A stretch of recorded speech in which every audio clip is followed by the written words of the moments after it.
नमस्कार मित्रांनो, स्वागत आहे तुमचं आपल्या आणखी एका व्हिडिओमध्ये। सध्या मी आहे कोकणात आणि गेले 5 दिवस मी बऱ्याच वेगवेगळ्या प्रकारचे व्हिडिओज तुमच्यासाठी घेऊन आलेलो। तर मित्रांनो, आज होळीची शेवटची रात्र आहे आणि आम्ही सगळेजण गावातले मांडावर जमलो आहोत। जसं आपण मुंबईला रंगपंचमी खेळतो विविध रंग लावून, तसंच आपल्या इथे कोकणामध्ये देवाच्या पाषाणाला आधी धूळ फासली जाते, यालाच धूळ मारणं असं म्हणतात आणि आता तेच होणार आहे। आणि त्यानंतर आपली जी देवस्वारी गेल्या 5 दिवसापासून आपल्या मळ्यामध्ये आहे तिला आपण पुन्हा आपल्या देवळात घेऊन जाणार आहोत। या ठिकाणी पुन्हा आज नावान घालून स्वामी मानच्या मांडात जाण्याबद्दल या ठिकाणी वचन दिलं। तसे तुम्ही या ठिकाणी जा, वचन झालेला वचनाप्रमाणे स्वामी थळ ठेवून त्या ठिकाणी आज नावण्याची कामगिरी पूर्ण करून या ठिकाणी येऊन या ठिकाणची आज नावण्याची कामगिरी आज चव्हाट्याकडची पूर्ण करून पुन्हा शिलो भालो सांभाळ करून असलेल्या बाळगोपाळांचा सांभाळ करून स्वामी मानच्या मांडात घेऊन जाऊन असलेल्यांची आज रखवाली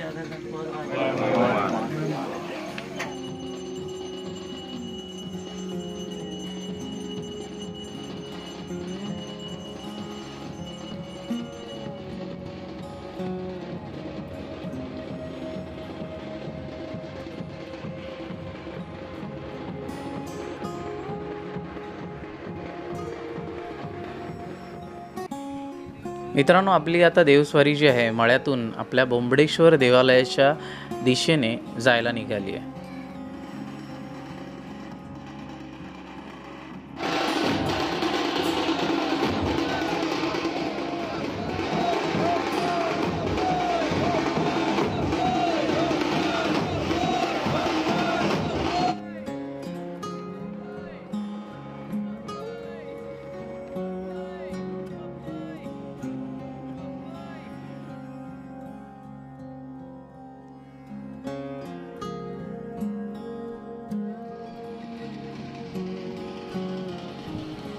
आणि मित्रांनो, हे आहे बोंबडेश्वर देवालय, जे तुम्ही आधी पण आपल्या बऱ्याच व्हिडिओमध्ये पाहिलं असेल। हे आपल्या गावातलं महादेवांचं मंदिर आहे।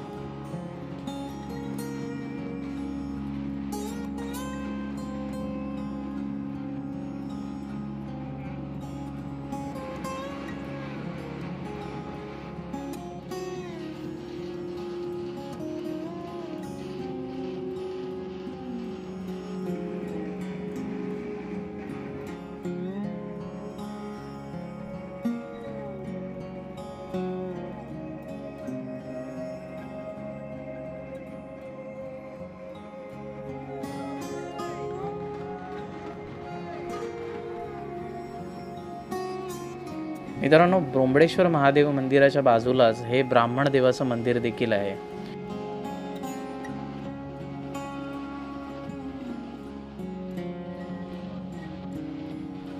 याच मंदिराच्या आवारात आणखी एक मंदिर आहे, ते म्हणजे भैरी देवी आणि गोसावी पाषाणाचं।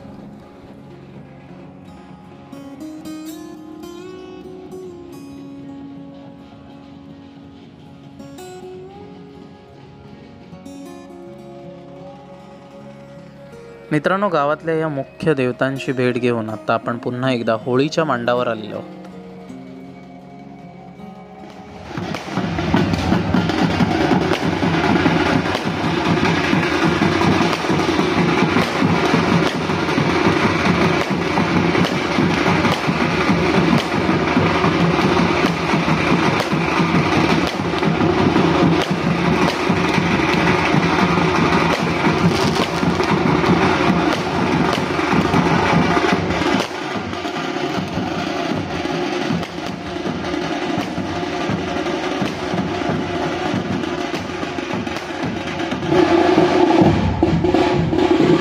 तर मित्रांनो, पुन्हा एकदा आपली जी देवस्वारी आहे पुन्हा मांडावर आलेली आहे। एक शेवटची आपण होळी उजवलेली आहे आणि आता इथून शिवकळा काढून आपली देवस्वारी जी आहे माझ्या घरी म्हणजे माळेकरांच्या घरी आता जाणार आहोत आपण। मित्रांनो, इथे आता आपल्या होळदेवाच्या पाषाणाला राख आणि धूळ लावली जाते आणि यालाच आपल्या कोकणातली धूळवड असं म्हणतात।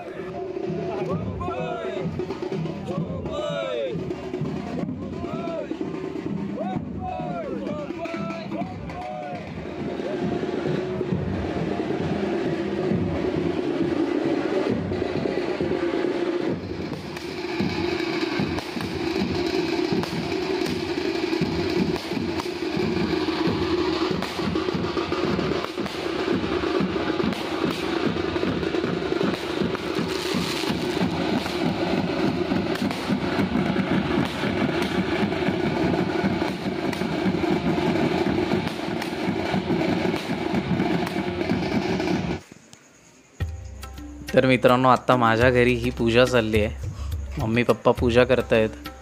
देवस्वारी माझ्या घरी आली आहे, म्हणजेच माळीयेकरांच्या घरी आली आहे.